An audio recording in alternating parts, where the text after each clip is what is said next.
प्रेक्षक हो, संत लीला करतात, त्यावरून ग्रंथ बनतात. भक्त ग्रंथ वाचतात आणि संशोधक ग्रंथांवर संशोधन करतात आणि पुढे येतो लवकर न पटणारा न पचणारा संतांचा अज्ञात इतिहास. श्री गजानन विजय या ग्रंथात गजानन महाराज शेगावी दृष्टीस पडल्याचा उल्लेख आहे आणि याच कारणाने भक्त संशोधक झाले आणि शोधून काढला तो अज्ञात इतिहास.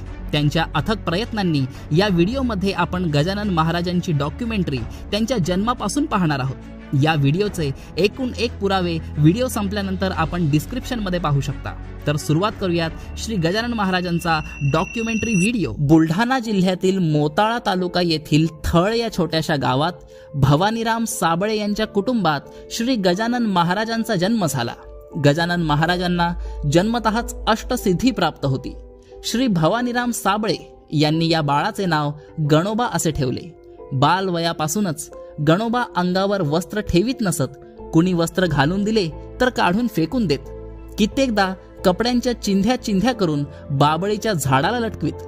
गणा नेहमी दिगंबर राहत. कुणाच्याही घरात निर्वस्त्र जाणाऱ्या गणाची तक्रार भवानीरामांकडे कुणी केली की भवानीराम गणोबाला बिना झरोक्याच्या अंधार खोलीत डांबून ठेवत. बाहेरून कुलूप लावून अंगणात येताच गणोबा अंगणात खेळताना दिसे. पुन्हा खोलीत जाऊन बघतात तर काय, कोपऱ्यात बसलेला गणोबा तिरक्या नजरेने वडिलांकडे बघून हसताना दिसे. श्री गजानन महाराजांच्या बाललीला देखील अनेक आहेत. गणोबाकडे मुलं शिदोऱ्या घेऊन येत. खेळतानाच अलौकिक योग सामर्थ्याच्या बळावर गणोबा सर्वांना देहू, आळंदी, पंढरपूर इथल्या यात्रा घडवत. एक दिवस गणोबा धामणगाव बढे मार्गावरील कोऱ्हाळा या गावी आले. येथे एक दैवी विहीर आहे. मनोकामना पूर्ण झाल्यावर तेथे भोजनदान देण्याची प्रथा आहे. एक दिवस तेथे भोजनदान सुरू होते. गणोबानेही लाडू वाढायला घेतले तेव्हा लोक चेष्टेने म्हणाले, अरे तूप संपलंय, लाडू काय वाढतो, तूप वाढ तूप. हे ऐकून गणाने न भूतो न भविष्यती अशी लीला केली. ती विहीर तुपाने काठोकाठ भरली. सर्वजण जेवून तृप्त झाल्यानंतर विहिरीत पुन्हा मधुर जल दिसू लागले. आजही ईश्वराची बारी म्हणून ही विहीर प्रसिद्ध आहे. एकदा गणोबा पान्हेरा गावाच्या रामभाऊ बायस्कार यांच्या शेतात गेले.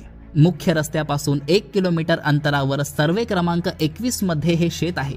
गणोबा शेतात गेले तेव्हा रामभाऊ शेत नांगरत होते. गणोबाला पाहून बैल बुजले आणि दावे सोडून पळाले.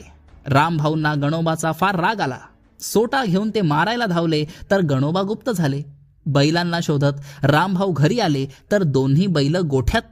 एका लहान मुलाने बैल आणून बांधले असे घरच्यांनी सांगितल्यानंतर रामभाऊंना आश्चर्य वाटले. ते बैलांना घेऊन शेतात आले. तो सर्व शेत व्यवस्थित नांगरलेलं पाहून त्यांना आश्चर्य